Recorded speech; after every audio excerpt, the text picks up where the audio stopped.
Class 9th। आज हम आपके ये काव्य खंड में से चैप्टर 11 था जो सवैये, ये हमने इसके दो है ना जो छंद है उसका व्याख्या करा दी थी मैंने, और ये अपने कोर्स में है बेटा। ललद्यद कराया था, ये कोर्स में नहीं है, मतलब ये कट हो गया तो अब इसको करने की ज़रूरत नहीं है। अब ये वाला चैप्टर सुनना, ये दो इसके छंद हो गए, दो और बाकी हैं तो इनको मैं समझा रही हूँ, उसके बाद क्वेश्चन आंसर करेंगे। रसखान है जो सवैये है उसको कराएंगे, ठीक है। तो अब अपन ये कोर्स वाइज चलेंगे, जो कट हो गए हैं उनको नहीं देखेंगे, ठीक है। तो अब मैं आपको ये बताऊंगी जो कौन सा वाला है, थर्ड वाला, ठीक है, क्योंकि मैंने फर्स्ट और सेकंड बता दिए हैं। इससे पहले का जो वीडियो है उसको देख लेना। ये जो रसखान है कवि, इन्होंने ये सवैया लिखे हैं। जो रसखान है कवि, ये श्री कृष्ण के मतलब भक्ति का है इनके। तो ये है, मोर पखा सिर ऊपर राखी हो, गुंज की माल गरे पहिरोंगी। यानी कि इसमें क्या है, ये जो दो सखियां हैं आपस में बातें कर रही है, रसखान जी ने कह रहे हैं कि ये दो सखियां हैं जो आपस में बातें कर रही है। मतलब एक है जो दूसरी को बोल रही है कि तुम पूरा का पूरा जो कृष्ण का वेश धारण कर लो, है ना। आपस में वो कोई खेल खेल रही है। तो मोर पखा सिर राखी हो, गुंज की माल गरे पहिरोगी। यानी कि कृष्ण के जो प्रेम है उसमें एक गोपी अपनी सखी को कह रही है कि श्री कृष्ण की वेशभूषा धारण करके मतलब करने के लिए तैयार है एक सखी।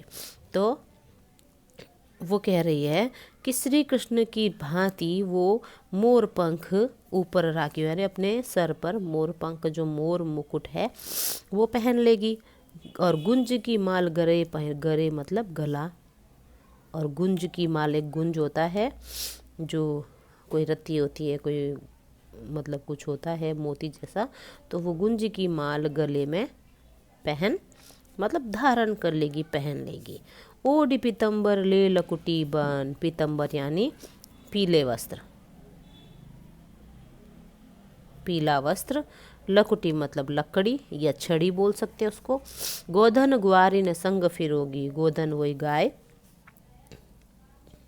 तो ओढ़ के पीताम्बर पीले वस्त्र पहन करके धारण करके ले लकुटी, और हाथ में क्या करेगी, लाठी ले करके। बन गोधन ग्वारनी यानी कि है ना ये गाय चराने के लिए, ग्वारिन संग फिरोगी यानी ग्वालों के संग वो कृष्ण बन करके फिरेगी गायों को चराने के लिए, ठीक है।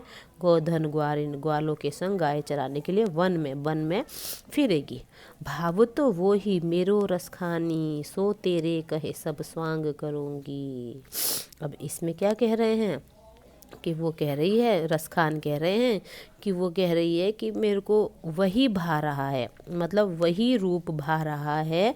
सखी कह रही है दूसरी सखी को, सो तेरे कहे सब स्वांग करूँगी, या कि हे सखी के सखी तेरे कहने से मैं वो स्वांग, श्री कृष्ण का स्वांग यानी रूप रचने के लिए तैयार हूँ, रूप धारण करने के लिए तैयार हूँ। वो सखी दूसरी सखी से कह रही है कि मेरे को वही रूप भा रहा है, किसका, श्री कृष्ण का। रसखान जी कह रहे हैं कि सखी कह रही है कि मुझे भाव तो वही मेरे को वही रूप भा रहा है। सो तेरे कहे सब स्वांग कहूँगी, यानी जो वही कृष्ण का रूप भा रहा है, हे सखी मैं तेरे कहने से वो श्री कृष्ण का रूप धरूंगी, स्वांग रचूंगी, रूप धारण करूंगी, ठीक है। या मुरली मुरलीधर की अधरान धरी अधरा न धरूंगी, लेकिन वो सब कुछ करने के लिए तैयार है। वो कह रही है हे सखी मैं सब कुछ करने के लिए तैयार हूँ, श्री कृष्ण का स्वांग रचने के लिए तैयार हूँ, लेकिन जो ये मुरली है, मेरे मुरलीधर किसको बोला गया है, कृष्ण को मुरलीधर कहा है, कि जो ये श्री कृष्ण की मुरली है इसको मैं अधरान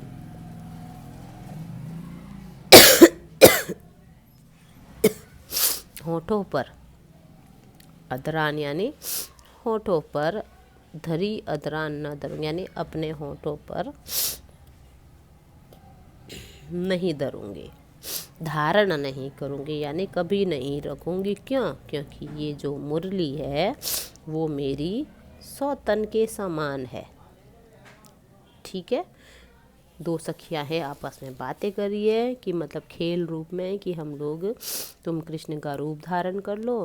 कि वो कह रही है, वो अपनी सखी से कह रही ठीक है, मैं मोर पंख सिर पे रख लूँगी, गुंजमाला गले में धारण कर लूँगी, पीले वस्त्र पहन के लाठी ले करके ग्वालों के संग गाय चराने के लिए वन में फिर लूँगी। सखी कह रही है भावो तो वही मेरो रसखानी। रसखान कह रहे कि वो सखी कह रही है कि मुझे वही रूप भा रहा है श्री कृष्ण का। हे सखी, मैं तेरे कहने से सारे स्वांग करूँगी, यानी सारे रूप धारण कर लूँगी। लेकिन ये मुरलीधर की जो मुरली है इसको अपने अधरों पर नहीं धरूँगी। जो श्री कृष्ण अपने होंठों पर जो ये बांसुरी सदैव रखते हैं, विराजमान रहती है जो ये बांसुरी श्री कृष्ण के अधरों पर यानी होंठों पर। हे सखी, मैं इस मुरली को अपने अधरों पर नहीं रखूंगी, क्योंकि ये मेरे सौतन के समान है।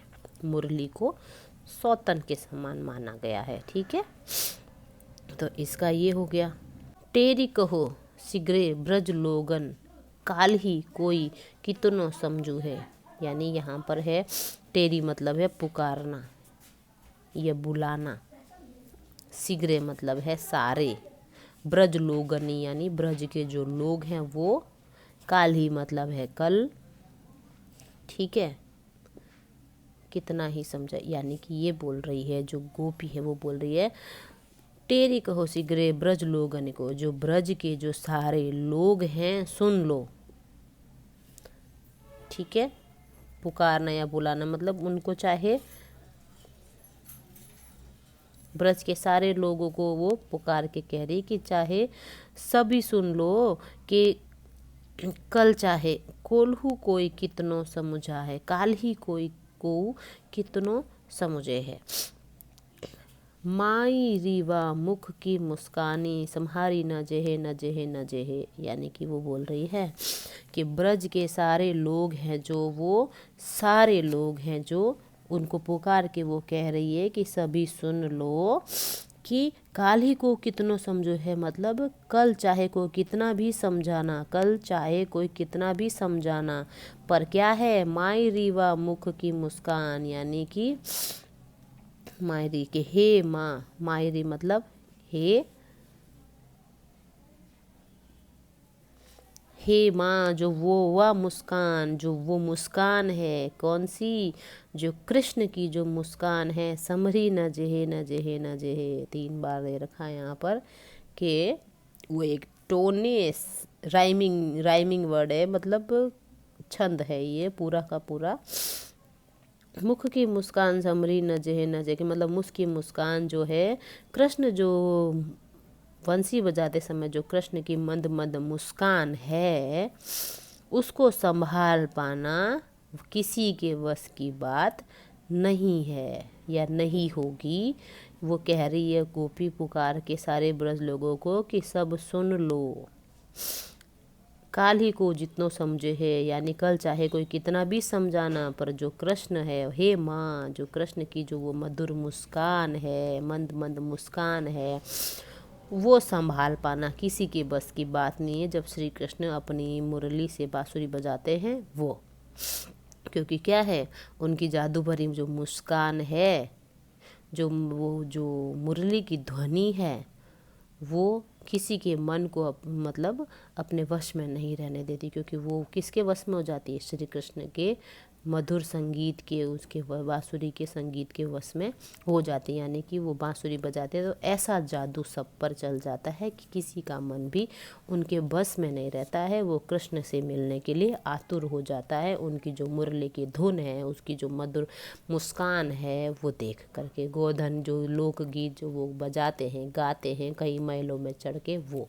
मतलब कितना भी अपने आप को संभाल लो, लेकिन जब कृष्ण बांसुरी बजाएंगे तो उनकी जो मंद मंद मुस्कान है वो संभाल पाना किसी के बस की बात नहीं है। फिर क्या है, उनकी मंद मुस्कान और मुरली की धुन सुन करके उनका क्या होता है, मन वश में नहीं रहता है। इसमें गोपी कह रही है, अपने मन की बात बता रही है कि जब श्री कृष्ण बांसुरी बजाते हैं तो अपने कानों में उंगली देना ही ठीक है, क्योंकि जब वो मंद मंद ध्वनि बजती है, उनकी मोहिनी तान जब बजती है, चाहे कोई कितना ही लोक गीत अपना अट्टालिका में चढ़ करके गाएं, यानी महलों में चढ़ के गाएं, तो उंगली देना ही ठीक है। क्योंकि जब श्री कृष्ण बांसुरी बजाते हैं और जो उनकी मंद मंद मुस्कान है, उससे हम अपने मन को संभाल नहीं पाते हैं और हम उनकी तरफ खींचे चले जाते हैं।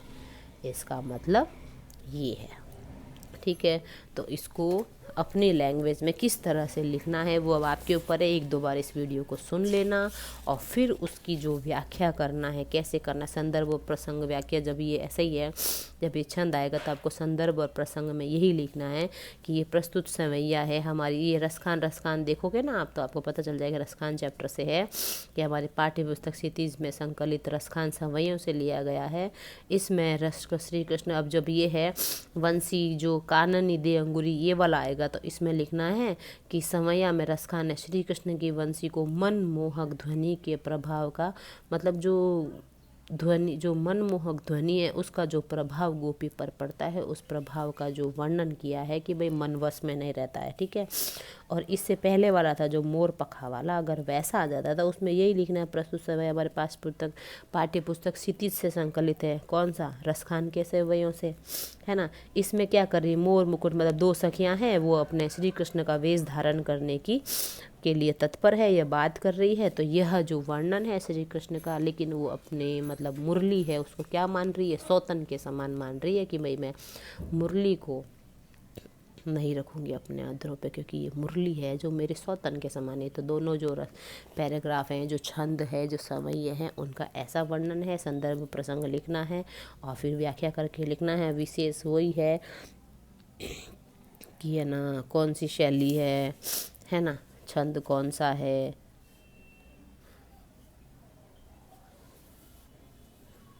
तो अब इसको अच्छे से चैप्टर को सुन लेना और फिर अब हम इसके क्वेश्चन आंसर कराएंगे नेक्स्ट वीडियो में। ओके बेटा।